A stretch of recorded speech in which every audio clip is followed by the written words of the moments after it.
apyayantu mamangani vak prana chakshu shrotram atho balamindriyani cha sarvani sarvam brahma upanishadam maham brahma nirakuryang ma brahma nirakarot anirakaranam astu anirakaranam mestu tadatmani nirateya upanishatsu dharmas te mai santu om shanti shanti shanti. May my limbs, speech, vital force, eyes, ears, as also strength and all the organs become well developed. Everything is the Brahman revealed in the Upanishads. May I not deny Brahman. May not Brahman deny me. Let there be no spurning of me by Brahman. Let there be no rejection of Brahman by me. May all the virtues that are spoken of in the Upanishads repose in me, who am engaged in the pursuit of the self. May they repose in me. Om, peace, peace, peace. In the first session, we were introduced to this mystery at the very heart of our existence, right now, our lives, consciousnness. And the way it was introduced was the remarkable language.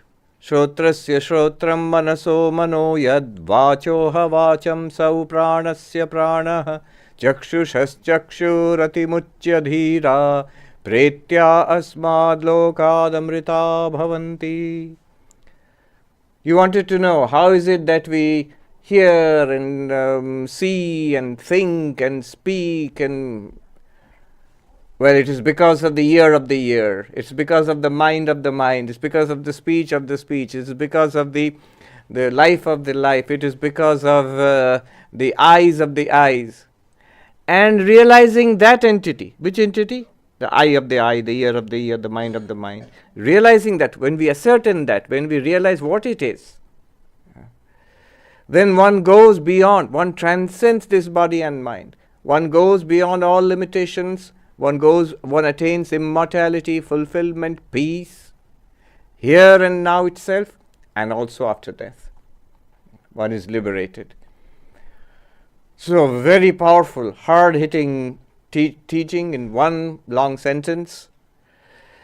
We were introduced to it. And then further, the next blow came. It's actually not a blow, it's a further clarification. What is it that we are talking about? When he says, na tatra vag gacchati, na tatra chakshur gacchati, na vag gacchati no manaha, na vidmo na vijanimo yatheita danushishyad. We cannot teach it to you. Why not? Because we do not know it ourselves. And we do not know how it can be taught. Why not? Because the eyes do not go there. When I say the eyes do not go there, it means you can't see it, hear it, smell it, taste it, touch it. Speech cannot express it. Navag gacchati. The speech cannot express it. When you say speech cannot express it, what is meant? It's not only speech, all the organs of our action. You can't walk to the absolute reality. You can't catch hold of the absolute, so on. None of the organs of action will attain it. And mind cannot conceive of it. Have you thought about it? Have you understood it? Yes. Then that's not it. Whatever you have understood, because mind cannot conceive of it. Therefore, we do not know it. Not in the sense of plain ignorance. We don't know what you're talking about. Not in that sense. We truly, truly know it. That's why we say we don't know it. Because it cannot be known as an object of the senses. It cannot be formulated in speech, and it cannot be grasped by the mind, conceived of in thought or intellect. Okay. Then what do? Here is the teaching, the core teaching. Anya deva tadvidita datho avidita dadhi iti shushruma purvesham yenastadvyacha chakshire. It is other than anything that is known or knowable. And it is other than anything that is completely unknown. Other than the known, other than the unknown. Thus it was taught to us by the ancient teachers, which I am now transmitting to you. And we understood what is meant by that. What is meant by that is this consciousness you're talking about, it's the self. It's not an object.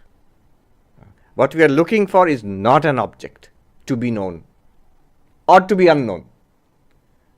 Forget all that we know and all that we do not know. Forget every object of knowledge and every object that we do not know. Whatever in this universe is there to know, and whatever is it that we do not know at all. What we have seen, what we have not seen. What has been heard, not heard. What has been thought of, has not been thought of. What has been understood and not been understood. What has been remembered, what has been forgotten or never remembered at all. All that forget. It's nothing. No, it's not nothing. It's you. In fact, this entire process is to refine what is it that you are.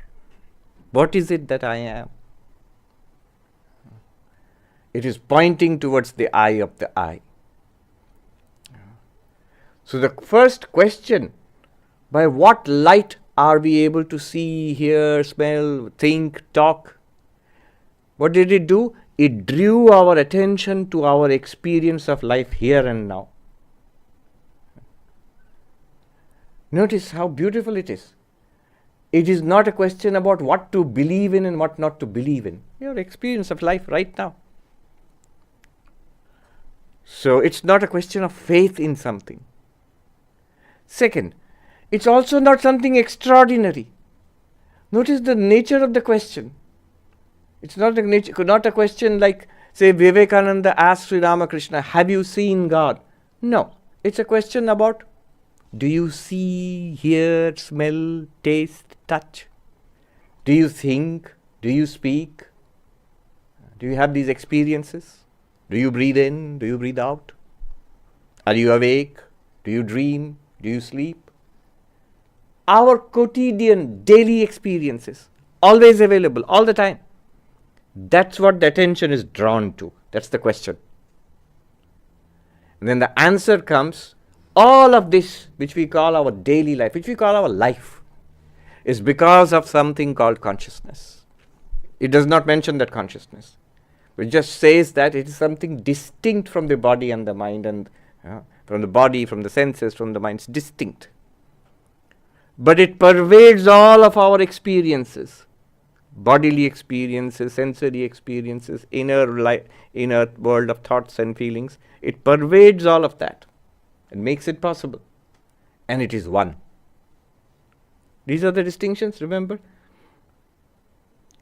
Don't look like you're listening to breaking news, CNN. No, we heard all this in the morning. So, this is what we are introduced to. And now in this teaching is other than the known, other than the unknown, this consciousness, this light which lights up our lives, it is introduced to us as you the self. Utterly devoid of any objective content. Not the known, not the unknown. The entire universe can be neatly divided into known and unknown. And yet it's something, we're talking about something so radical, which was not understood till now. You, saying something which we always thought about. Yes, you are not an object. So the subject is something utterly different from the object. Utterly radical. It's been introduced to us. Now what we will do in this session is what I call experiential knowledge. We will try to track it in our experience here and now, what has been taught till now. We will unpack what has been taught till now. What we have to do is listen carefully and don't strain. Be relaxed and listen carefully and see, do I get what is being said? And most important, is it true? Is it real right now?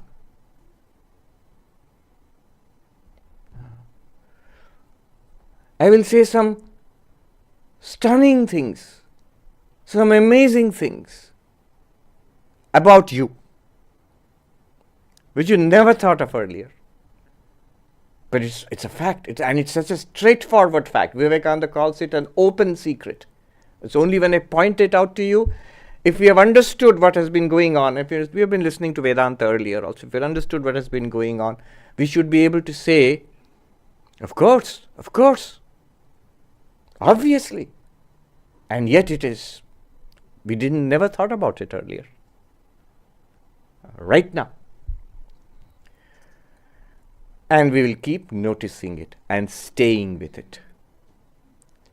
But it's meditation. And you will see how it is different from the yogic meditation or from the mindfulness meditation. It's different. It's still meditation. It's different. So, over the next several minutes we will do this. And then we will stop for a while and open up for questions. We'll go back again to the reasoning part of it at the end. So, if you like, you can sit up straight and be relaxed. Don't strain at all. If at any point you feel like, you feel an ache or a cough or a sneeze or an itch, no problem. Just don't strain. But come back to stillness as soon as possible. The effort will be the mild effort not to move physically. Our attention will be to thought, to listening to what is being said and noticing. Americans have a phrase, keep it real. Keep it real. Track it in reality. See that it is not theory, speculation, something philosophical. No, it's as real as seeing, as real as breathing in and breathing out, right now, here.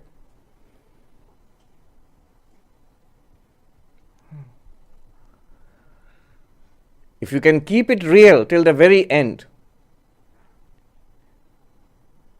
you'll be enlightened. I guarantee it. But at the very end, there might be something that might be a bit too much to swallow. So you might say, hey, that sounds theoretical. All right, that's all right. But I will make a claim that till almost the very end, till almost the last thing I will bring up, till almost that, till 90% of the presentation which will go on now, experiential knowledge, it should be obvious once it's pointed out. It's already obvious. It should be. If it's not obvious, don't feel bad about it. And just ask questions afterwards. We'll clarify it. So, let us draw our attention to our experience. Which experience, Swami? Any experience. For example, we are all very serious meditators, already with eyes closed. If you like, you can open your eyes and take a look around. Whatever we are seeing now, clearly we are conscious. Whatever we see colors, shapes, near and far, people, chairs, the ceiling, the room, lights. But we are conscious. And now when we close our eyes and listen, I don't know about you, but I can hear the sound of my own voice.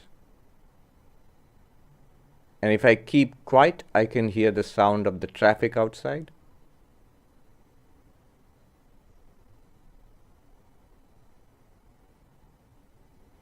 But I notice I am conscious. When I listen to the sound of the traffic, when I listen to the Swami's voice, these are all very different experiences, but I am conscious. Consciousness is there. Whatever I see, or I have ever seen, or I will ever see, whatever I hear, or have ever heard, or will hear in the future, one thing is sure. I am conscious.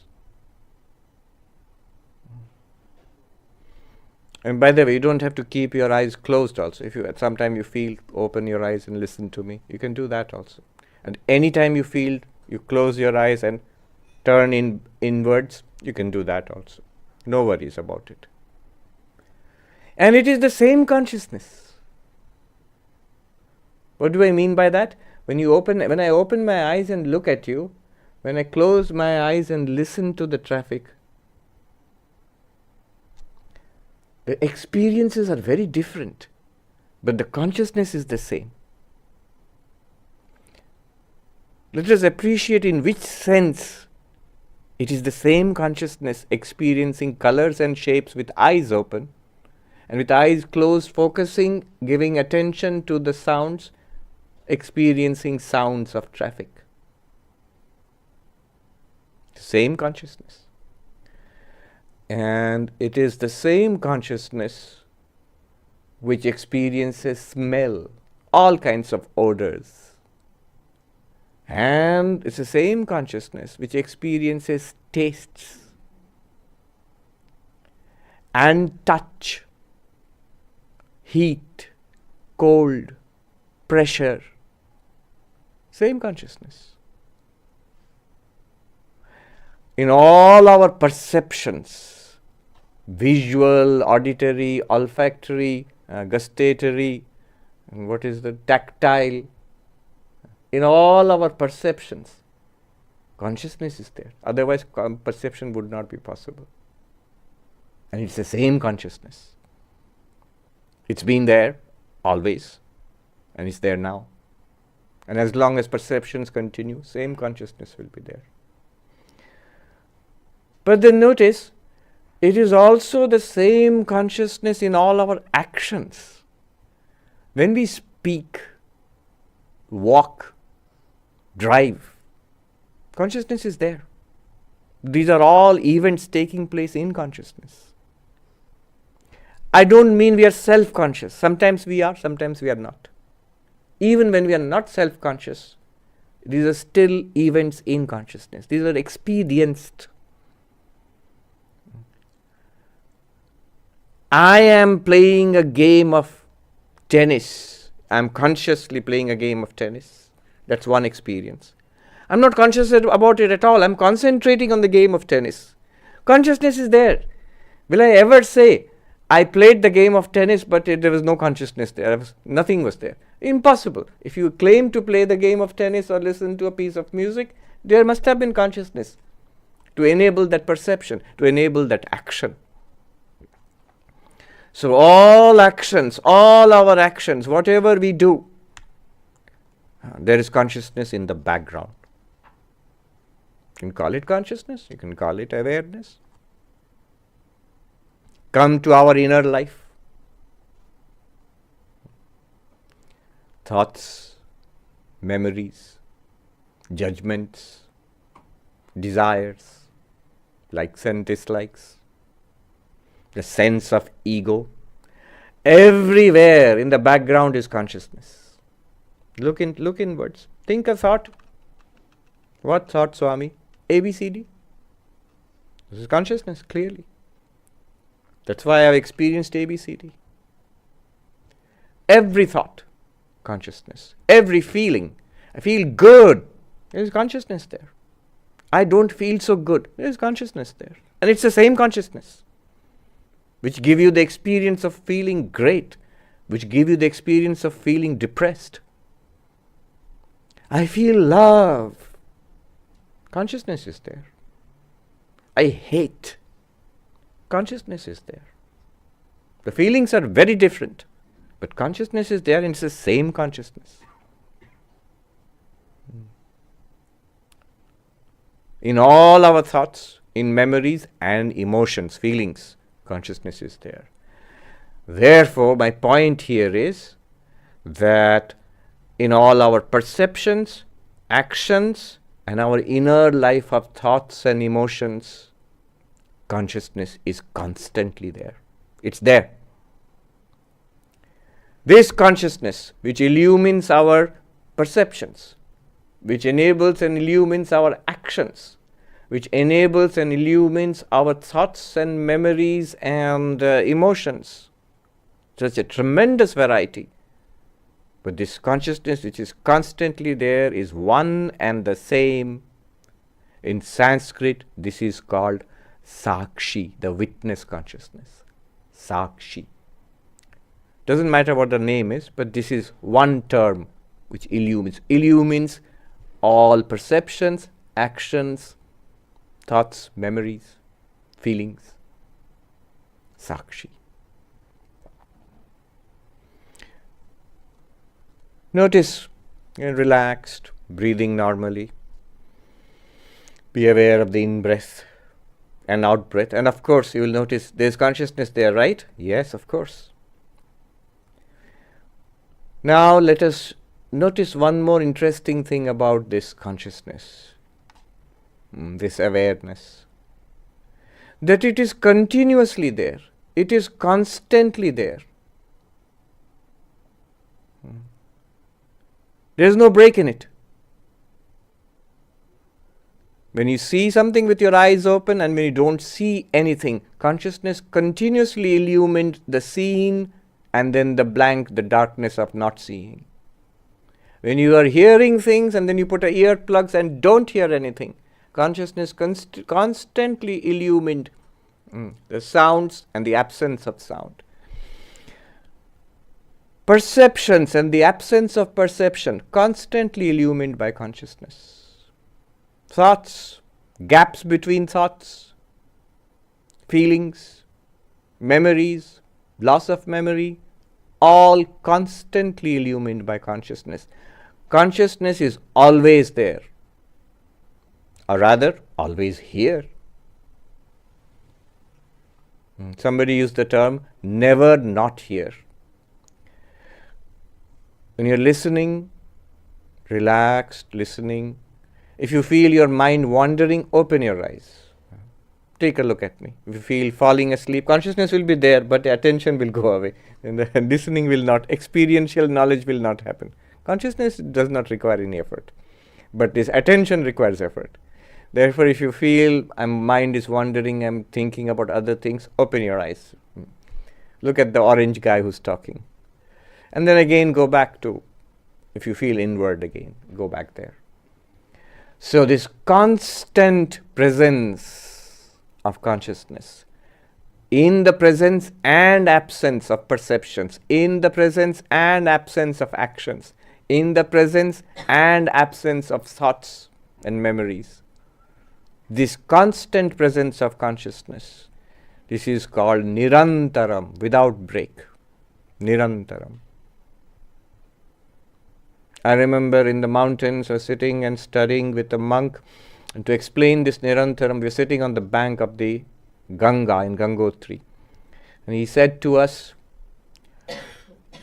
"O monks, I was thinking how to explain this, illustrate this Nirantaram to you, unbroken. Then I saw in front of me, and you hear the constant roar of the Ganga, unbroken flow of water. Like that, consciousness is unbroken. Nirantaram. Literally it means without any break. Consciousness is there. Relaxed.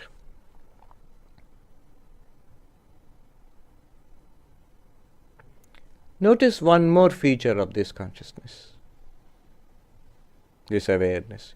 It is not only the witness of all our experiences of life, not only unbroken, but also unchanging. Unchanging. What do I mean by that? Something can be constantly there but constantly changing. Like the example of the Ganga, the river. The river is constantly there, and we could hear the sound of the river and look at the river. It's constantly there. But it's constantly changing too. All the water is flowing fast. It's a tremendous change. But is this consciousness, is it constantly changing? The contents of consciousness are constantly changing. The contents of our perceptions, the contents of my mind, changing, coming and going. Lot of activity, like the river. But is consciousness constantly changing? No. Rather, a better example is the screen on which movies are played. There's so much drama going on in the movie. Cops and robbers and car chases and whatnot. Tragedies and comedies, space battles and whatnot. But the screen is there, it's there constantly, and it's also there unchangingly. Listening and awake and listening, relaxed, not too relaxed because you fall asleep then. So this is another feature I notice about this consciousness. It's constantly there, but it's also unchangingly there. If you feel, no, it is changing, notice, whatever you notice as changing will be an object, will be a perception, will be a thought, will be a memory, will be a feeling. These are all changing. But consciousness in the background, not changing. In fact, when we notice what we are talking about, when we try to understand it, we'll see it logically cannot change. Because whatever changes, you can say it changes only because you noticed it. If you notice it, it's an object to consciousness. It's something in the known. But consciousness is not the known, not the unknown. It cannot change logically, therefore. In Sanskrit, this is called nirvikara. Consciousness is nirvikara, unchanging. The light behind all our experiences, Sakshi, constantly there, nirantaram, unchangingly there, nirvikara. Relax. Enjoy consciousness.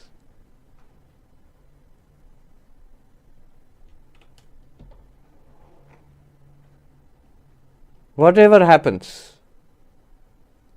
it's an object appearing in consciousness. And whatever does not happen, it's the absence of objects appearing in consciousness. Consciousness is fine.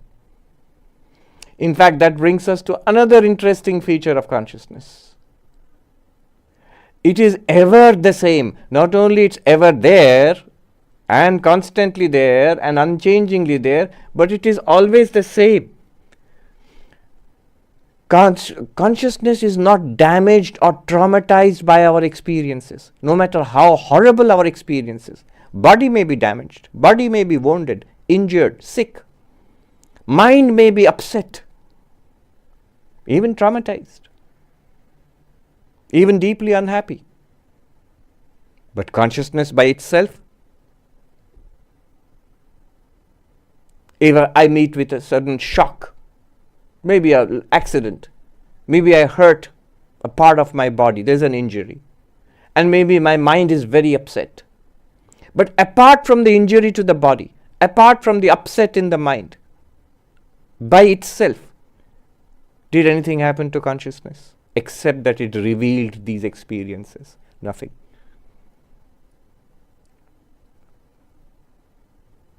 Consciousness is not damaged, not increased, not diminished by any experience, by any thought, by any perception, by any experience whatsoever, by any action.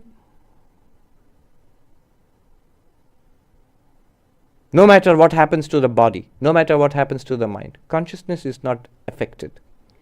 Not only not affected, it's equally there, it is also equal in every experience. This is something worth savoring. When I have an intensely happy experience, maybe watching a wonderful, a park in the sunset and beautiful colors, spring, it's a wonderful, wonderful, uplifting experience. I feel uplifted. Its sensory experience is wonderful. The inner emotion is sublime and wonderful. And sometimes maybe it's a miserable situation. Maybe it's too hot or too cold, and maybe the world outside it's an ugly scene, and I'm not feeling particularly good. The consciousness which illumines that happy scene and the happy feeling, and the consciousness which illumines and reveals the miserable scene and the miserable feeling, look at the nature of that consciousness. If you were to ascribe a feeling to that consciousness, how does it feel? It feels the same. The light which illumines a beautiful flower And the light, with the same light, if you bring a patch of mud before that light, is the same light. The light is not affected by it, nor does it change. Our best experiences don't enhance consciousness. Our worst experiences do not degrade consciousness. And I want us to notice this as a fact, not as a claim.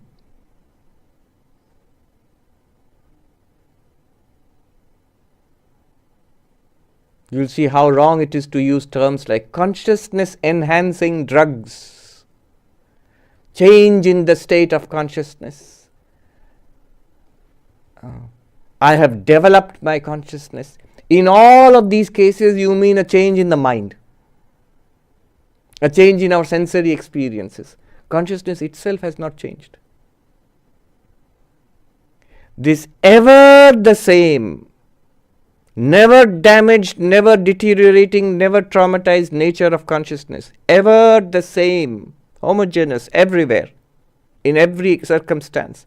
In Sanskrit, there's a beautiful word. It is called samaha. Sama. The same. It is unconditionally the same.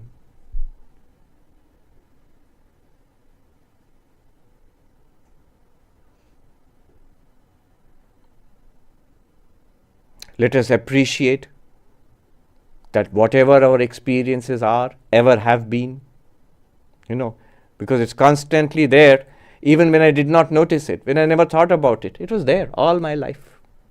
You can't think of a time when it was not there. Memory will fade away. Consciousness was there at that time. And it is there now. And it will be there. Notice one thing. Right now, if your eyes are closed, you're aware. Notice I am aware. Gently open the eyes. Gently. Isn't the awareness there? Same awareness, same consciousness.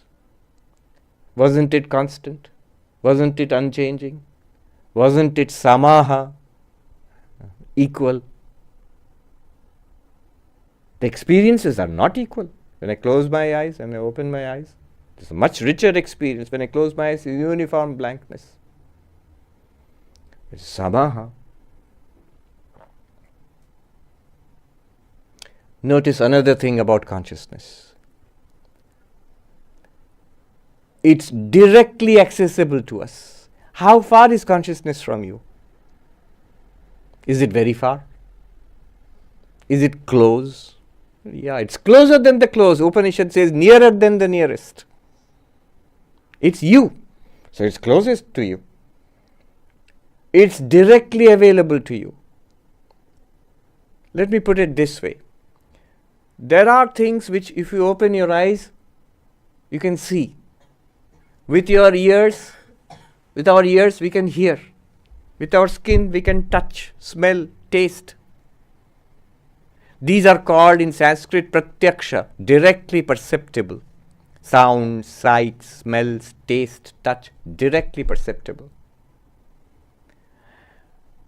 And there are things which are not directly perceptible. What's outside this room, I can't see. What's far away, what's going on near Brandenburg Gate, I can't see it now. I can't even hear it. It's there.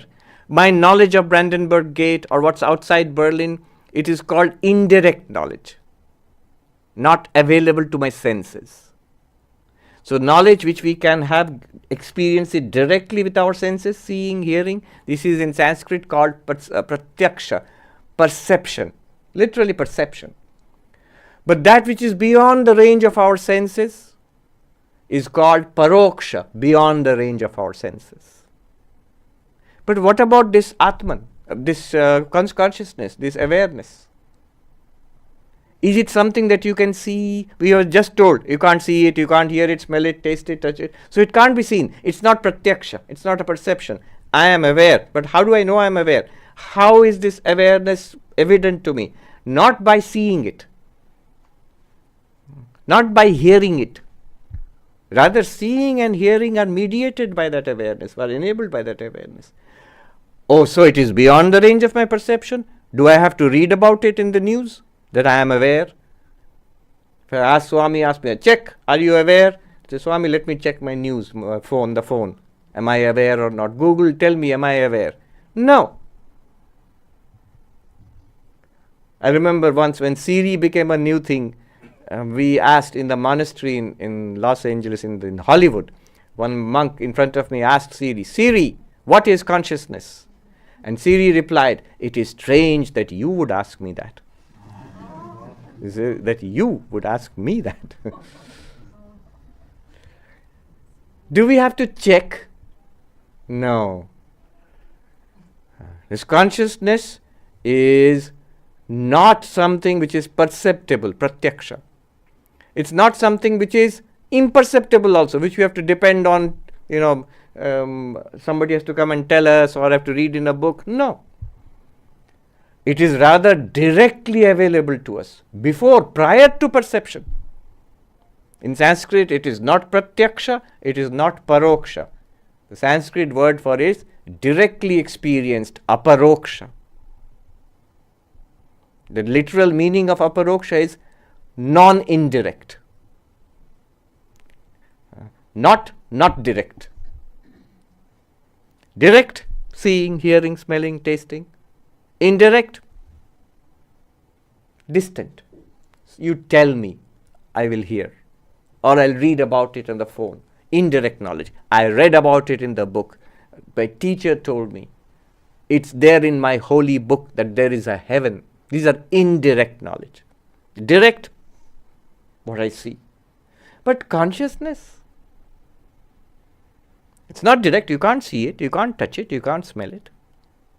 It's not indirect. You don't have to wait to read about it in a textbook. You are aware. It is called aparoksha, not direct.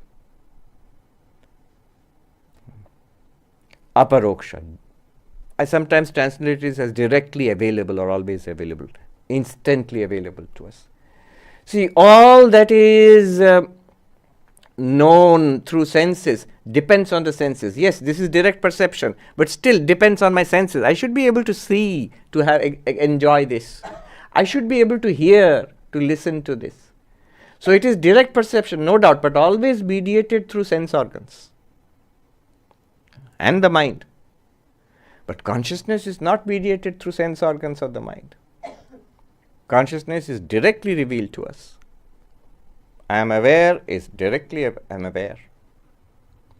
So this is called aparoksha, direct, or not indirect, and not direct. A little further. Everything is known to me because of consciousness. But to know that I am conscious or know that I am aware does not require another awareness. Awareness is like the light self-revealed. But here you have to be careful. So the light illumines everything, and does the light illumine itself? That is technically not correct, even common sense wise and philosophically also. The self-referential, that is not allowed in philosophy. A thing cannot operate on itself. A knife cannot cut itself. So notice, the light, let's just stay with the light example. The light illumines what was in darkness. The room was in darkness, switch on the light removed the darkness and you could see the room. So what was in darkness was now revealed by the light. This is called illumination. But in that sense, light does not illumine itself. Was the light ever in darkness? Did the light reveal itself by removing darkness and then showing itself? No. The light, as long as the light is on, is never in darkness. The light is all, if it's on, it's shining. It does not need to remove darkness to show itself. So this is called self-luminosity. It's an example. Even the light is not really self-luminous, because if you close your eyes, no light. I mentioned light of lights. So consciousness is the light of lights.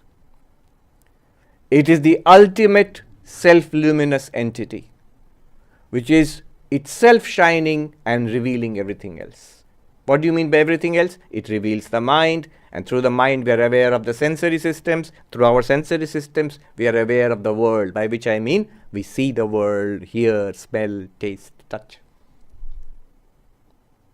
But the light behind all our sensory experience, the light behind all our mental experience, that light, self-luminous light, that is this consciousness. Again, appreciate, is it not so?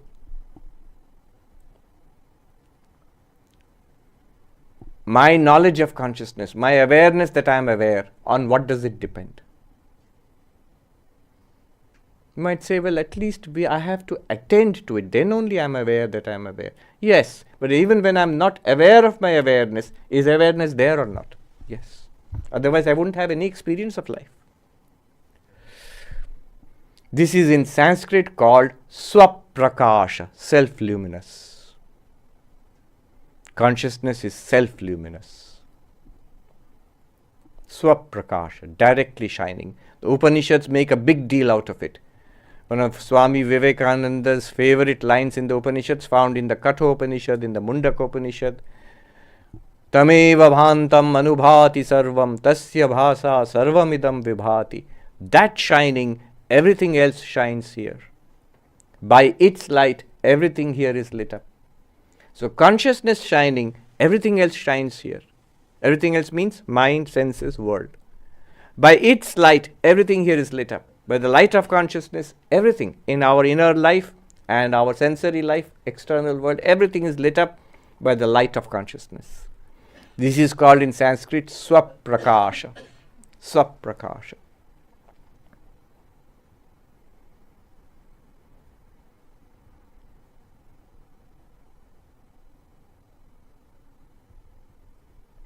Now, this consciousness, next, it's a no-brainer. It's very simple, but also very dramatic. This consciousness we are talking about, it is you, is it not? It is us, it is I, it is you. In Sanskrit, this is called Atma. It's the most obvious thing. What are we talking about? Me.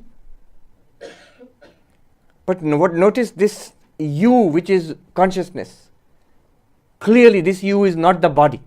The body is there, but it's not. We are not talking about you, the body.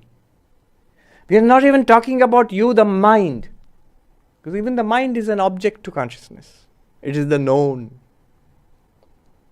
No, there's so much in the body which is unknown. Doctor can know. I don't know it. All right, it's the unknown. But consciousness is neither the known nor the unknown. You are that consciousness which is neither the known nor the unknown. Therefore, you are not the body. You are not the mind, neither the conscious mind, so-called, or the subconscious mind, so beloved of Freud. Neither that. If I am not the body-mind, I am awareness only, then I am not the person. I am not the person. After all, till now, I thought I am this person. If I am anything, I am this person. Vedanta is not denying the person. Vedanta is for the first time explaining the person. What is it? It is this awareness with a layer of mind and body. It is this awareness with a layer of the psychological and the biological. And of course, outward layers of the social and economic and political and so on. But inward, core, reality, which we are, irreducible, is awareness, consciousness. Bare awareness. This is Atma. This is the meaning of self. I am consciousness, consciousness I am. I am awareness, awareness I am. What does this mean? Very radical. It means I am not really the body or the mind. I am awareness. And also, even more stunning, it escapes us. What is awareness? It's me. Other than me, no awareness. You might say, no. People next to me are also aware. That's other than me. How do you know? You do not stick to your own experience. In our own experience, the only awareness which we ever find is I the awareness. Look for any other awareness. Swami, the person next to me, all these people are aware, they are conscious. Maybe, but all we experience are their bodies, are their behaviors, are their language. Do we experience their awareness? No, never. In our own experience, notice, track in your own experience, keep it real. The only awareness you have is you. What are you? Consciousness. What is consciousness? You. This you which is consciousness, this consciousness which is you, in Sanskrit this is called Atma. Now relax. Take a look back upon the territory covered, what we have unpacked. I, this awareness, Atma, I, this awareness, am the witness consciousness. I illumine all my perceptions, sensory perceptions.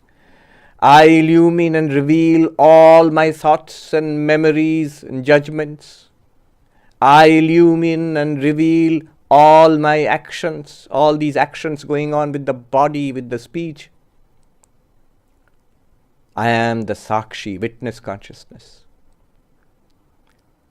I, the self, Atma, I am also constant, Nirantara. In all experiences, I am constantly there. I am also unchanging, Nirvikara.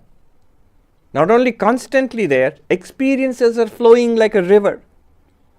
Experiences are flowing like a movie or like movies. But I am like the screen of the movie. I am unchanging. And I, this consciousness, I am Samaha, I am always the same. Like the movie screen, where you see the villain and where you see the hero, the movie screen is exactly the same.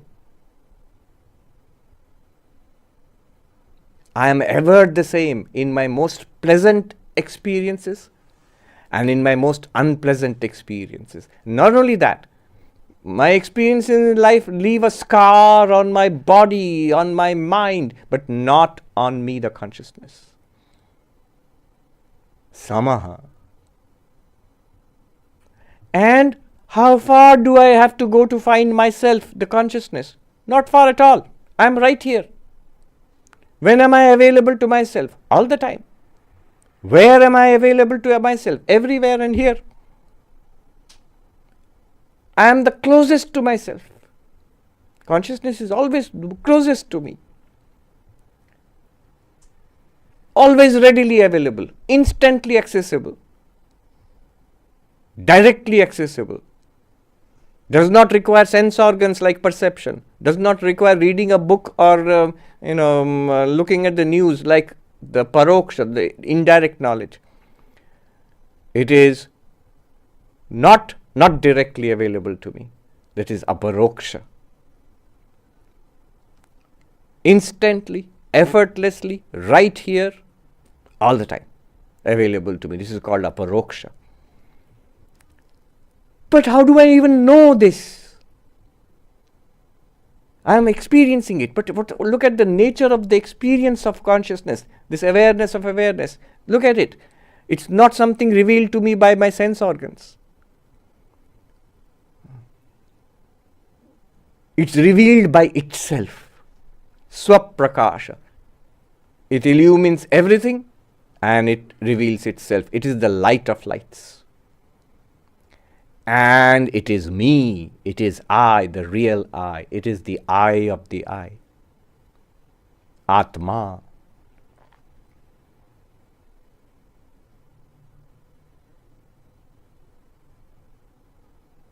No tension, no hurry. It was always available to you. It's available to you right now and will constantly be available to you throughout eternity. That's a promise.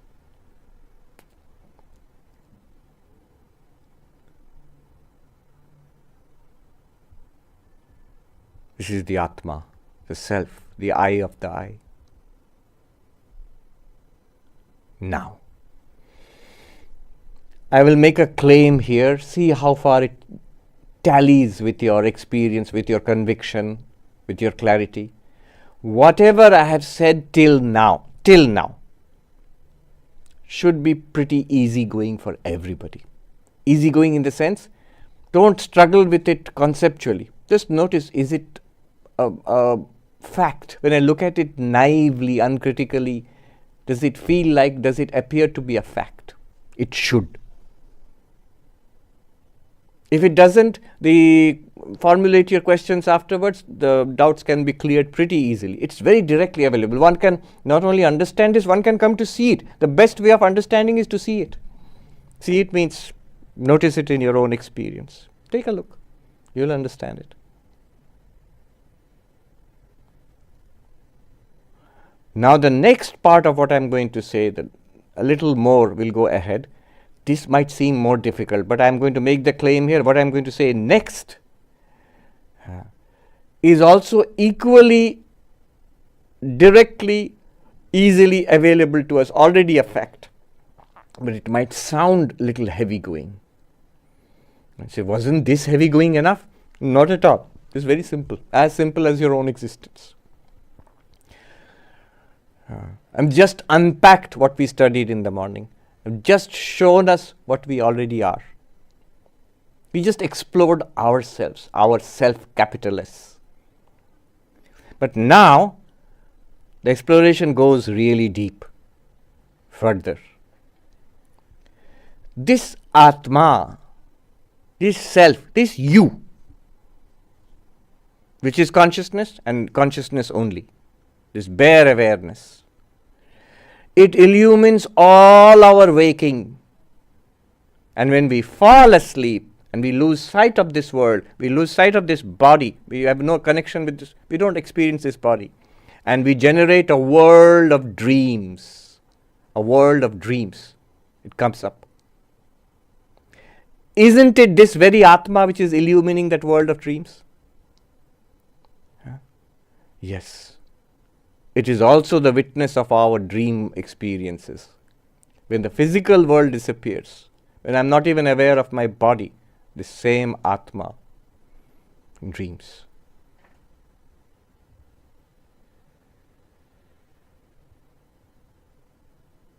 And when everything ceases in deep sleep, I'm not awake, not dreaming, just blank. I'm not even aware that I'm sleeping. I can't even claim that I'm sleeping. Deep sleep. The contention is the same Atma, the same witness consciousness illumines the utter absence in deep sleep. In fact, a deeper way of appreciating this consciousness, which we have been meditating upon till now, is to see how this could be present in deep sleep also. It's like this. Eyes open. Are you there? Yeah. Eyes closed, not seeing anything. Are you there? Yeah. Suppose I don't hear anything, smell anything, taste anything, touch anything. Am I still there? I guess so, yeah. Suppose I'm not thinking anything, not remembering anything, not desiring anything, feeling neutral, nothing very different. Am I still there? Yes. Blank it all out. Am I still there? Although it's not manifest, like light in deep space. When the comet is not there, in darkness of space, it's full of light from the sun. It does seems to be black. Exactly like that. In the absence of the object, apparently the subject also is absent. But that very experience of blankness, Rupert Spira calls it an experience of absence, not an absence of experience. Well put. That is deep sleep. You are equally the illuminer and enabler of the waking experience, the dream experience, and the deep sleep experience. That Atma, you, the consciousness. In Sanskrit, it is called Turiyam. Turiyam. What does it mean? It means the fourth. Waker, dreamer, deep sleeper, Turiyam, the fourth.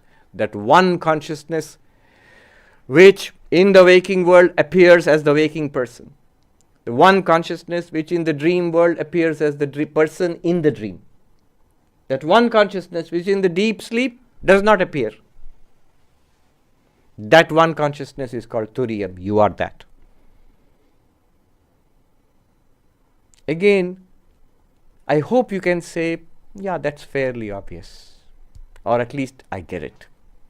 I can accept it. Now the last, where it might seem theoretical or philosophical, not quite a fact yet. I hope till now we can say it's a fact. Make an effort for the last one, then you can claim to be enlightened. The last one is all space is experienced in consciousness. Our idea is that we are consciousness, we are a little flicker of consciousness in a vast space. I am a little flicker of consciousness in the vast ocean of eternity of time. In the immensity of space, in the eternity of time, I am just little flicker of consciousness. But now Vedanta asks us, that isn't all space, whatever space we have experienced, the known space, this one, and the unknown space, aren't they both experienced in consciousness? And I am giving stress on the word in consciousness. Not consciousness in space, rather space in consciousness.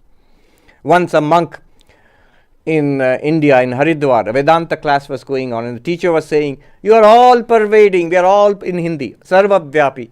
Yeah, we are all pervading consciousness. And the monk at the back of the hall asked, wait a minute, Swami. You are there and not here. And I am here and not there. How are we all pervading? First appreciate the question. You are saying I am all pervading. But you are there, you are not here. How are you all pervading? All pervading means everywhere. Then the answer, notice the answer now. The teacher, the monk who was teaching said, but here and there, are they not both in you? In Hindi, और यहाँ और वहाँ, क्या दोनों ही आप में नहीं है? What do you mean? If you stand as a body, clearly I am here, I am not there. Even if you stand as a mind, it seems embodied, localized. But if you stand as awareness, then in me the awareness, here is the body appearing, here is the mind appearing, here is space, here and there, both are appearing in me. In me the consciousness, not in me the body. Body, mind, space, all are appearing in me. To make it even more clear, think of our dream experience. In my dream, I'm walking around in a vast park. In the distance, I can see trees and people and a river, and far distance, the sky. And in front of me, here is a flower. But when I wake up, both the here and the there, were they not both in my dream? The whole thing was a creation of my mind. Now we are claiming not the mind, in awareness, in consciousness, body, mind, here and there, space, they are all appearing. Since consciousness, space is appearing in consciousness, consciousness is not limited by space. Not being limited by space, another name is all-pervading. In Sanskrit, Sarvavyapi, not limited by space. Also, time appears in consciousness. In waking, there is a time series being experienced. In dream, there is another time series being, or multiple time series being experienced. In deep sleep, time seems to stop. So this experience of time is in consciousness. Where else could it be? Since time is appearing in consciousness, consciousness is not limited by time. We are limited by time, so I am keeping a look at the time. But consciousness is not limited by time.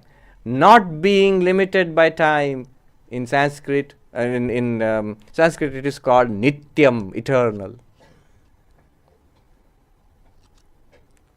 See, all-pervading and eternal, this is not exactly what it sounds like. When I say all-pervading, it's like, if you light an incense, the fragrance pervades everything. Is it like that? There is a big space and consciousness pervades the space? No. Space itself appears in consciousness. In you, the consciousness. When we say eternal, it feels like something which lasts for a really, really, really long time.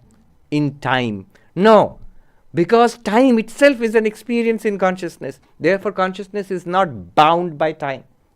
Therefore, consciousness is eternal. Not bound by time, eternal. Not bound by space, all-pervading. If you thought this is difficult, wait for it, the next part. But this is the final part, so don't worry. All objects, known and unknown, appear and disappear in consciousness. By which I mean they're experienced, they appear in experience and disappear in our experience. Since all objects are in consciousness, consciousness is not limited by object. What do I mean limited by object? Normally what we think is, I am conscious and here is this glass and it's outside me. I am as consciousness becoming aware of this glass which exists outside me. Like light, for example. Light is coming from outside. This glass is outside the light illumines the glass. We are using the light model, but now we are saying something different. The light and the glass are two different things. Light just illumines the glass. But now we are saying whatever we experience in consciousness is experienced in consciousness. Notice the importance of that fact. The glass I can experience without the light. I can switch off the light and I can drink water from the glass also. But the glass you cannot experience without consciousness.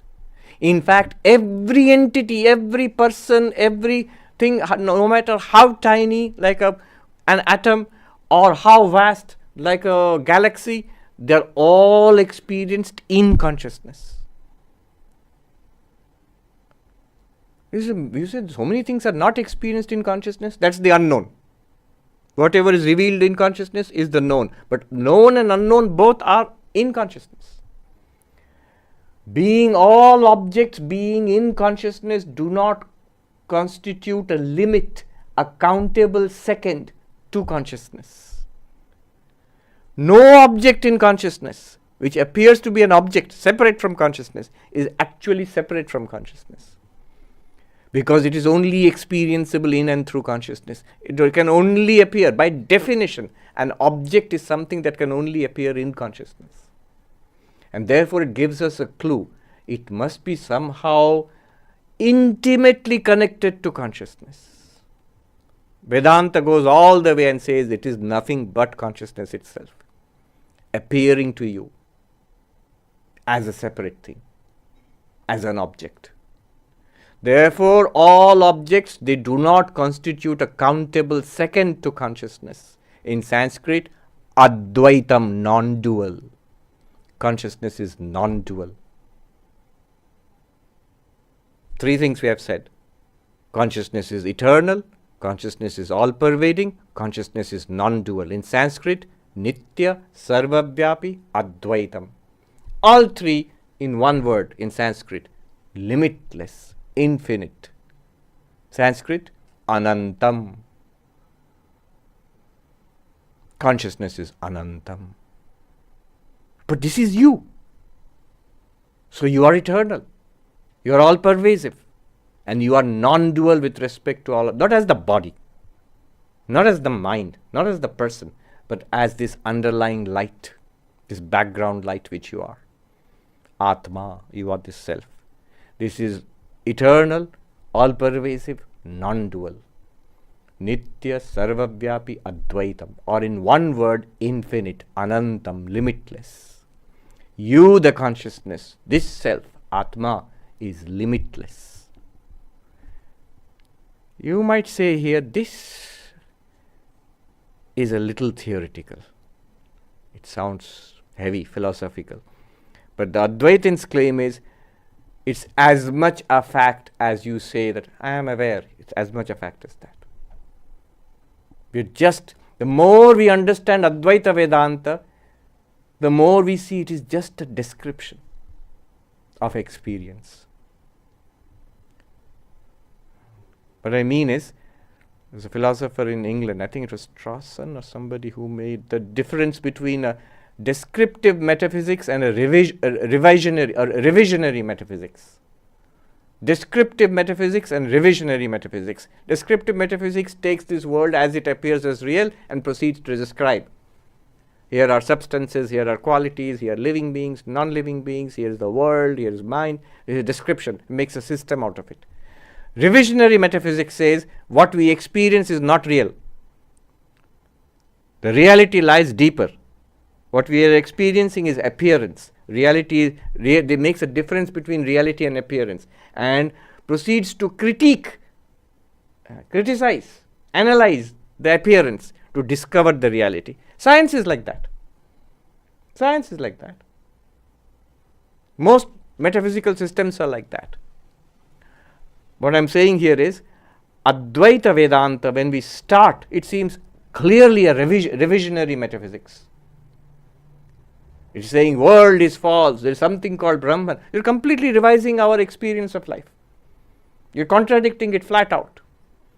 The world is false, there is Brahman, which is reality, and you are that Brahman. This sounds like revisionary metaphysics. Absolutely. If there was a case of revisionary metaphysics, this is it. As we progress in Advaita Vedanta, we begin to see, to our amazement, it is the simplest case of descriptive metaphysics. It's just describing truth as it is now. Anantam, limitless.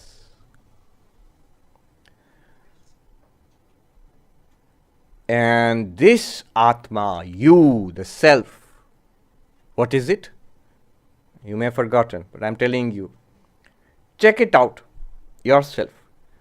Are you the witness consciousness, Sakshi? Yes.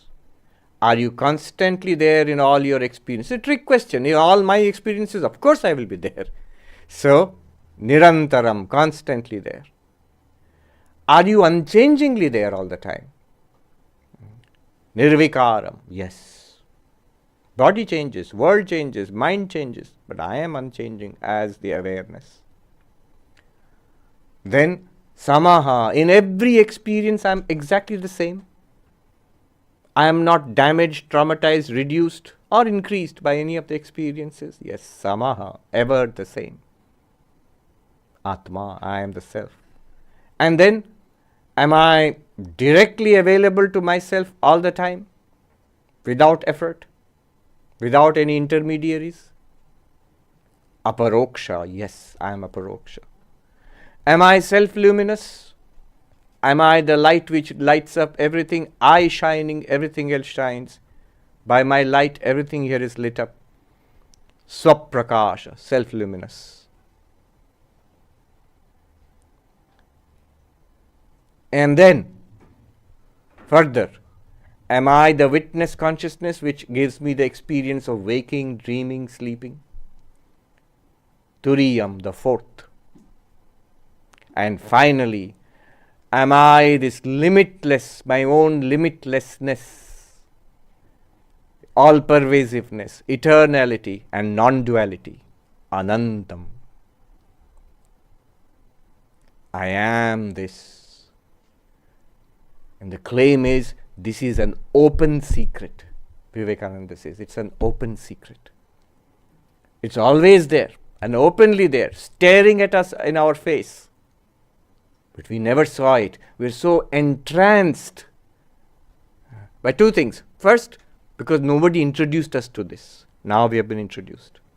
But second, the network of sensory perceptions and thoughts, inner life and outer life, it creates like a veil on this. And so we do not attend to it.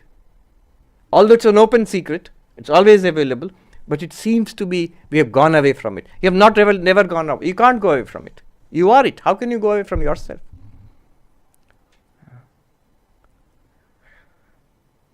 This is the meaning of open secret.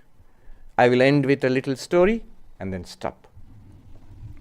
All that we did here, Sri Ramakrishna, instead of doing all this heavy duty stuff, he tells a little story. He says there was a poor washerman, Indian washerman. And what he did was, he used to collect dirty laundry, take it to the river bed and scrub it and clean it. He would use a rock for scrubbing.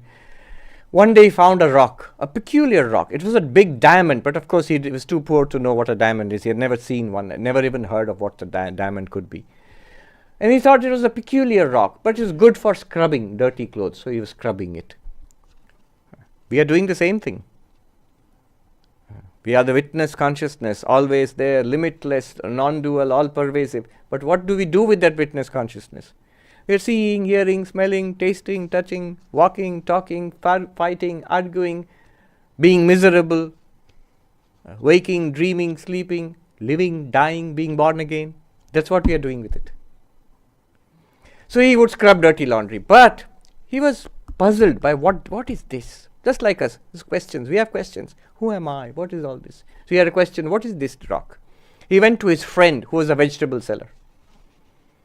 And the vegetable seller told him, it's a nice rock. I will give you 10 rupees for it. Luckily, he didn't sell it to the vegetable seller. He asked somebody who was more knowledgeable and so on and so forth. Finally, the story is he ends up with a diamond merchant who tells him, my God, this is the most amazing raw, uncut diamond I've ever seen. I'll give you 10 million rupees for it. And so he sold that diamond and all his poverty was over, ended. That's the story. The story is very profound. We already have the diamond. And we have been using it so far. That's how we live our life, because of this consciousness, this diamond. But we don't know what it is. And just like that washerman, we are puzzled by it. We ask these questions. Who am I? What happens after death? Is there God? What is all this we are experiencing? What is life? Meaning, purpose? How can I overcome suffering? How can I attain lasting fulfillment? Just like that washerman, we are asking. And just like that washerman, we first go to the vegetable seller. Who is the vegetable seller? Nobel laureate scientist who tells you, yes, it's nice. It is a product of brain activity. Vegetable seller, 10 rupees I will give you for the diamond. It's a product of brain activity. Little more sophisticated, it is quantum state of the brain. Vegetable seller, no better. Don't sell it there for 10 rupees. Push further until we finally come to Vedanta, which introduces us to it. Selling it to the Vedantin means the Vedantin introduces us to what we already have. We can't give it away to anybody. But suddenly it unlocks and it shows us this one. The key is you're other than the known, other than the unknown. I use that to unlock everything which I said now. Everything is because of that, other than the known, other than the unknown. You are this limitless consciousness, ever shining, immortal. Bodies may come and go, nothing to you. Mind may rise and fall, nothing to you. Great and horrible experiences may come and go. It's because of you that they are coming and going. You are the movie screen on which they are playing, but you are not affected at all. You are the light by which the universe is revealed. You shining, the worlds shine. By your light, all this is revealed. This is your greatness. Once you are introduced to yourself, capital S self, from that perspective, what suffering? This solution is actually a beautiful solution. If something promised you that we will go to a certain place and there will be no more suffering, or you do this technique, then all your suffering will go away, I would be suspicious. Life is not so cheap. It can't be solved so easily. Here it does not escape. Everything that we know in life, common sense, everything remains as it is. But something much deeper is uncovered. From which perspective? It is fine now. For the first time, the scriptures make sense. Actual sense. Krishna says, attaining which nothing greater remains to be attained. Being centered in which the heaviest of sorrows cannot shake you. Yang labdhvana chaparam labham manyate tato adhikam yasmin sthito dukkhena gurunapi na vichalyate. So heavy sorrows will keep coming. Life will continue. Why will life continue? Because of you. You are consciousness. It is your play. It is your light. It is all light shining. What a beautiful phrase. It is all light shining. It's you shining. You are non-dual, because all these things, they seem apart from you. They are you. And therefore all sorts of experiences will keep coming. But the moment you center yourself as your limitless nature, as consciousness, witness consciousness, the light ever shining, you will see you are not affected by it. You are fine. Then you begin to live life for the first time. An author said, most men live lives of quiet desperation. For the first time you relax. When Vivekananda went to the West, to America, he met the great agnostic Robert Ingersoll, who told him, I don't believe in all this religion, spirituality. I believe in squeezing the orange of life. That's all we know, this life. So I believe in squeezing, getting every drop out of it. And Vivekananda said, I believe the same thing too, but I know of a better way of squeezing the orange of your life. What is that? He says, I know that I cannot die, therefore I am not in a hurry. I know I need not be afraid. There's no fear. I can love everyone as God, because they're all one consciousness. I am all of this. Imagine the joy of loving the divine in all beings, and all beings as the divine. With the way Gita puts it, all beings in yourself and yourself in all beings. It's a fact right now.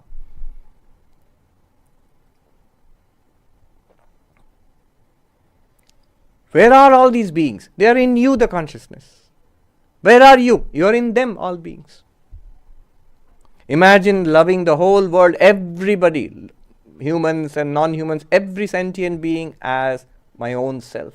Vivekananda says, squeeze your orange in this way, get 10,000-fold more, get every single drop. This I'm quoting directly. So this is unpacking that one line, other than the known, other than the unknown.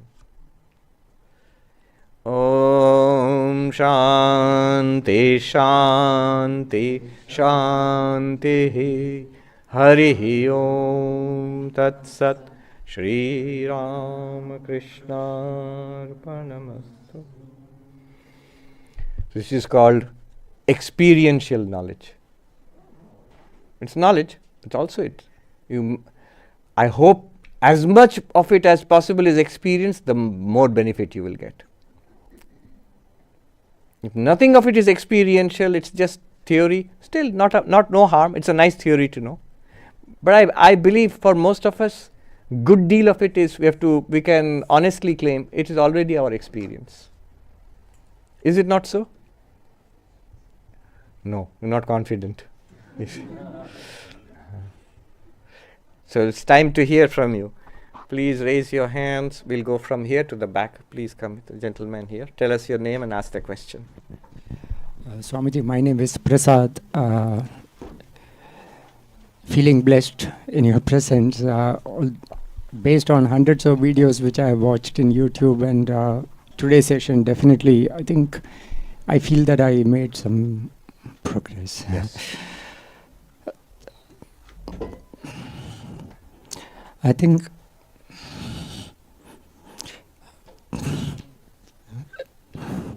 take your time. I'm feeling little. Take your time.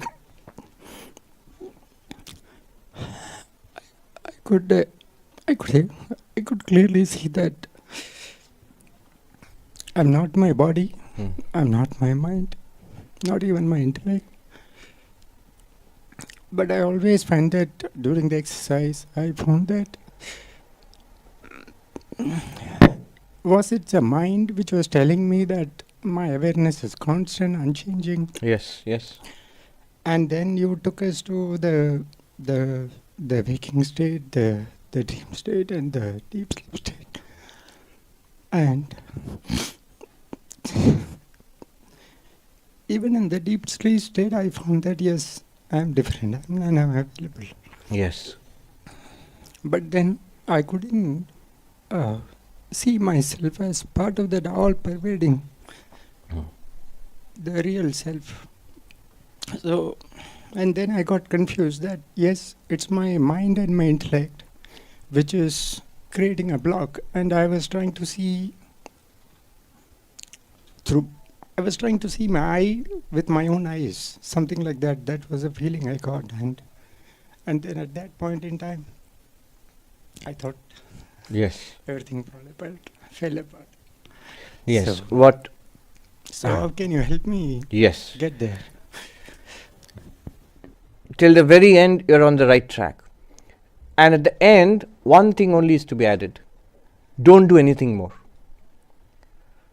The effort of trying to grasp myself as this infinite consciousness, give up that effort, knowing that I am it. You can never grasp yourself. It is other than the known. That's why the power of that teaching, other than the known. The mind always tries to make it the known. It cannot be made the known. If you make it the known, it becomes an object to the mind. With great confidence, like a royal king which you are, let go of the mind and its effort to make it known.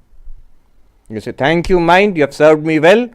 You helped me in listening to all these talks. You helped me with, you noted, I am the Sakshi. You noted, I am Nirantara, Nirvikara, I am Samaha, Aparoksha, Swaprakasha. All these things, mind has helped me. It's an instrument. Certainly it's the mind which is helping me, but it's noting something beyond the mind.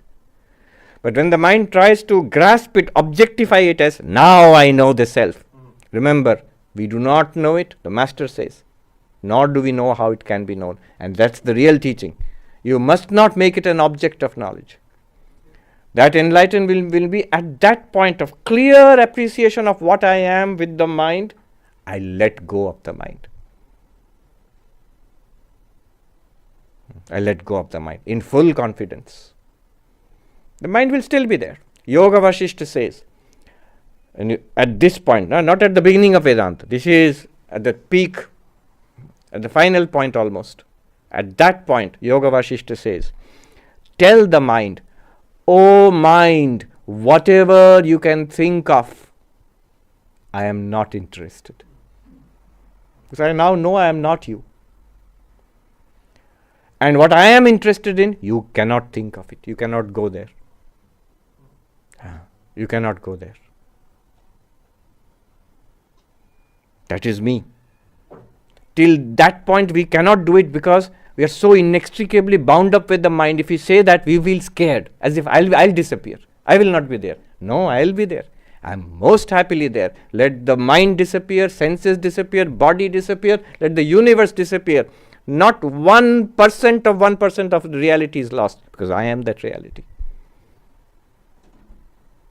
What is it? Other universes will come, other bodies and minds will come. They have. For millennia and billions of years and many cycles of creation, they have come and gone. It is nothing to me. Vivekananda says, let the body go, so what is wrong with it? What is your problem? It's less than a hair dropping from the body. We don't care. As long as even one body, in all these millions and billions of bodies, human and non-human, I am alive. In all these minds, in all these senses, I am enjoying, also suffering also. And I am thinking, I am understanding, I am remembering. It goes on. I am not diminished in the least by the presence or absence of the body, by the presence or absence of the mind. And if all bodies disappear, if all minds disappear, as it will in Mahapralaya, in the cosmic dissolution, I still remain in my Sway Mahimni, established in my own glory, in my own light and being. Good. And the gentleman there. And we will go to the lady at the back. Thank you, Swamiji. That was really enlightening. And I felt like as if the weight of the whole universe was put upon me. Was put upon you. Yeah. Sometimes you should people feel the opposite. The whole weight is removed from me. As if like everything is coming. Yeah. But it's not a weight. Yeah. Swamiji, my question is, if I have understood correctly, that means the farthest galaxy that I don't see Yes. is just a limitation of the instruments. Yes. And if we kind of extends the instrument, body and mind in all directions to infinity, Yes. I become the god of religion. Yes, yes. Very close to that. The instrument, you're right, you're using very classical Advaita Vedanta terminology without maybe knowing or knowing unknowingly. Our instrument is called Karana Sharira. The causal body, also known as, is the source of all our instruments. From that is produced our inner instrument, our sensory instrument, and our physical body also. Our causal body is very limited. The individual causal body, Anandamaya Kosha or Karana Sharira. But the causal body of God is Maya. So when your causal body becomes Maya, your limit becomes the entire universe, or the universe is within your limits. Right now, our causal body is very tiny, miserable. So our limit is this much. But beyond the Maya, beyond this limited causal body, we are the same infinite consciousness as God. We are one and the same. We heard that, who was there? Meister Eckhart saying, the ground of my soul and the ground of God are one and the same ground. Today, what we did till now is that ground. What you found as your own ground is the ground of God.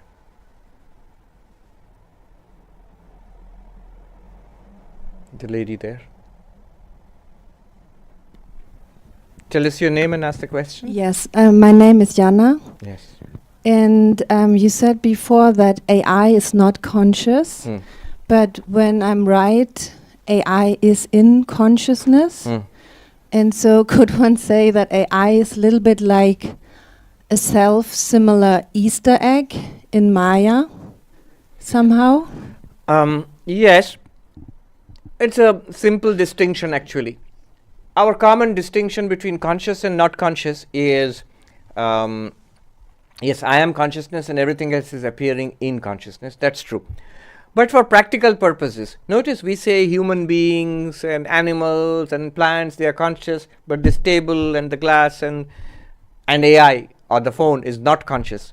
What gives us the right to make this distinction?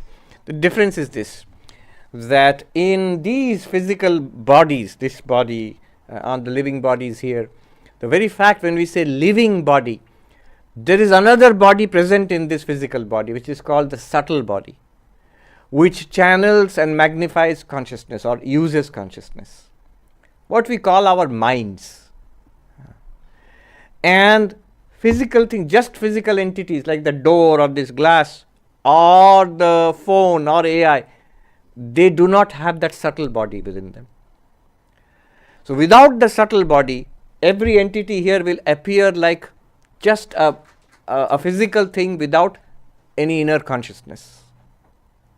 With the subtle body, we become what we call living beings. And living beings have life and also have this mind and consciousness illumining that mind. That's the difference between us. In school, we read the difference between biology between living beings and non-living beings. In Vedanta, the difference is made in this way. Those entities, those physical entities which have a subtle body in them, they are called living beings, sentient beings. In Sanskrit, jiva. And those physical entities, like that rock or this floor or the ceiling, which do not have a subtle body in them, they are just called jada padartha, that means inert objects. But from a Vedantic perspective, the whole thing is an appearance in consciousness, whether with living bodies or without living bodies. Just that you, the consciousness, are more manifest in that being because that's a living being with a subtle body. You can manifest yourself much more. You can talk and walk and act and think and do things with will and intention. And the AI is copying us, but somehow it does not have that subtle body yet, so it can't manifest consciousness. That's the difference. Yes, the gentleman there. We'll come back here. Pranam Swamiji, Tathagata here. So we understood that consciousness illuminates the objects and creates the experience. So experiences in consciousness. And also we talked about in Advaita, the same consciousness pervades all of us. every individual. Then my question is, why for the same object of sense perception, the experience is different to different individuals? Why for the same object, experience is different? Remember, our experience is not just consciousness plus object. Consciousness is everywhere, equally. As I said, samaha, everywhere, equally. Sarvatra, sarvavyapi, samaha. But how do we get experience? Consciousness does not directly illumine the object. So consciousness shining in the mind of this being, mediated through the sensory modalities. Now this being gets visual experience, auditory experience. And there is a psychological processing going on in the mind. Then the final experience is generated, illumined by the reflected consciousness in this mind. That's how experience is actually done in detail. Basic ideas, consciousness is required for experience. Without consciousness, no experience. But consciousness does not directly keep on having experience. Otherwise, there would be no need of bodies, no need of objects also. But what consciousness does is, it projects subject and object. If you want more detail, then the subject itself has a physical body, a sensory system, like a battery pack called life, prana, and a sensory system, and a processing mind, and a sense of ego, individuality. These are all part of the subject, but it's projected by the same consciousness. Now the subject experiences the object. What Advaita says, underlying both is one consciousness. Vivekananda said, one only exists. It appears as nature, soul. Even soul is not the ultimate reality. It is you, the consciousness, which is the underlying ground of both nature and soul. Now it explains why we have different perspectives. Because our bodies are different, our locations in space and time are different, our sensory modalities are different, our psychology is different. So everything we experience slightly differently. Who else? The lady here. Raise your hand aggressively. Okay, so I will try to... Tell us your name. Oh, sorry. I'm Shobona. I will try to explain a sort of complicated question. So, we are... So, everything is an appearance in consciousness, if I understand correctly. And so, consciousness is one that appears as many. Yes. Yeah. Now, I am consciousness. I hope I realize that someday. But if I am already one, then I would not want to express myself as many, because I will suffer if I am many. So why is consciousness exhibiting polymorphism in the form of all of us? Yes, why? So this is the big question. It's not complicated, it's a fundamental question. When we investigate Advaita a little bit, we'll come to this question. Old question of why is the one appearing as the many? The many cannot be denied. We experience it. Everybody, materialist, scientist, atheist, theist, religious, spiritual, Vedantin, Buddhist, everybody experiences the many. But now you are saying underlying all of this, there is one reality, one. Then why did the one become the many? In Vedanta, we'll say one did not become the many, one is appearing as the many. Now comes our question. Why is one appearing as the many? Why is one appearing as the many? There are many answers to this. See what you like. Take your pick. One is, it is your play. Alan Watts was a British philosopher. A newspaper article called him part philosopher, part pirate. He was in the Bay Area in the 1950s, 60s, but many of his lectures are available online now. And his famous book, there are a number of small books, but one famous book is, it's called The Book. It's a very small book. And the subtitle is The Taboo Against Knowing Who You Are. It's about this, what we are talking about. So there he starts off with a little story, answering your question. It's a children's story, but it's very profound. Fits for us actually. He says, in the beginning God existed, and there was nothing else, only God, only the One, and existed from eternity to eternity. But eternity is a long time. It became very boring. And then God wanted to play. But whom will God play with? There's nobody else except God. And God thought, And God thought of a plan. Because God is very clever, He came up with a plan. He said, let me pretend to be not God. Then there will be two, God and not God, and then I can play. So He pretended to be not God. But the problem is, God is very good at what He does. When He pretended to be not God, He completely forgot He was not God. He was God. He completely forgot He was God. And now God, pretending to be not God, forgetting that He is God, is searching for God, and here we are. That's the play answer, and it's actually a serious answer. Leela vattu kaivalyam in Brahma Sutras, in Vedanta, one answer is Leela, divine play. Sri Ramakrishna once tried this answer. Somebody asked him this question, why is there so much suffering? And he said, one answer he gave was, well, it is God's play. Can we know? What can we understand? It is God's play. And the person was not satisfied by this answer. He said, it may be play for God, but it is death for us.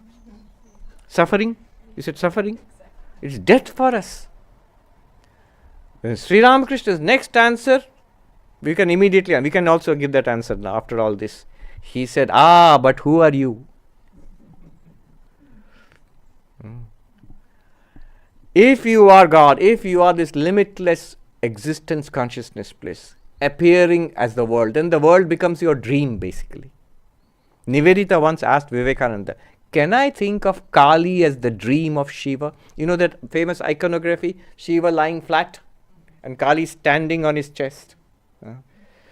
So can I think of Kali as the dream of Shiva?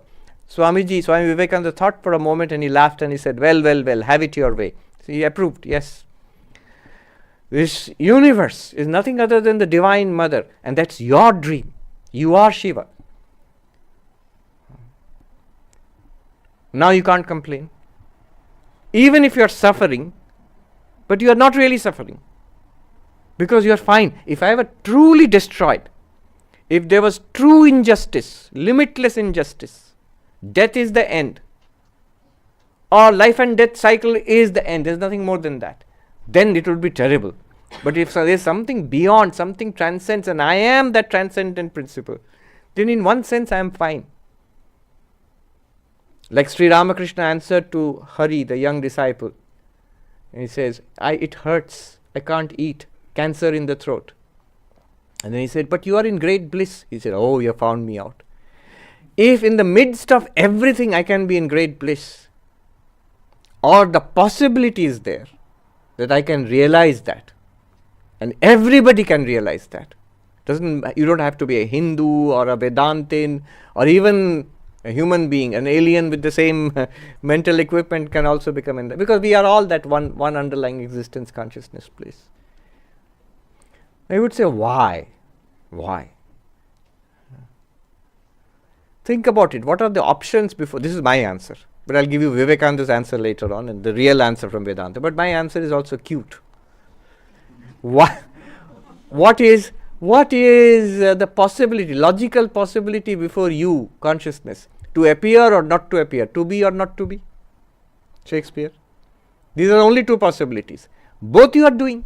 You are appearing as this universe, but the moment you fall asleep, deep sleep, nothing. The moment the universe ends in cosmic dissolution, pralaya, nothing. Then again you appear at the cosmic level as the universe, in your personal level in the waking and dreaming. So both are there, appearance and non-appearance. If you, the limitless consciousness, did not appear as something, you would have said, what a useless limitless consciousness. Doesn't do anything. But when we appear as the samsara universe, we complain, why is it appearing? I am suffering so much. This is my answer. Logically, there are only two answers, and both Atman or Brahman or consciousness is ticking. Yes, yes, check, check. I'm doing both. I'm appearing, I'm also not appearing. The answer given by Swamiji and the actual answer in Vedanta is the question is wrong. You're asking why the one appears as the many. Why Brahman appears as the universe. But notice the structure of the question. Why? Why? What kind of answer will satisfy you? Because. Why is it wet? Because it rained. Why did it rain? Because of the clouds. Why are there clouds? Because of the sun and the water. Similarly, why is one appearing as the universe? You will have to ask, you have to answer, because something you have to give. But the thing is, the appearance of the one as the universe, the word appearance is important. That is Maya. And Maya in Vedanta is time-space causation. Time-space causation. Causation is why. Cause and effect. When you are asking why, you are asking for a cause. You are looking at an effect and asking for a cause. When you ask why the universe, in the universe this question makes sense. You are asking for a cause of an effect. But we are asking for causation itself. You can't ask why causation. It's like asking why. Time-space causation. It's like asking what was there before time. If you ask before, you have already accepted time. You can't logically put the question. If you ask what is there outside space, but outside and inside are space words. You've already accepted space. Similarly, if you ask why causation, why Maya, you've already accepted Maya. That question makes sense within Maya. But on this side of Maya, no question. One Swami put it beautifully. On this side of Maya, on this side of enlightenment, we have the question, no answer. I have not given you answer actually. And on that side of enlightenment, enlightened ones, they have the answer but no question. We'll end now. You've gone beyond time. Om Shanti Shanti Shanti Hari Om Tat Sat Shri Ram Krishna Arpanamastu.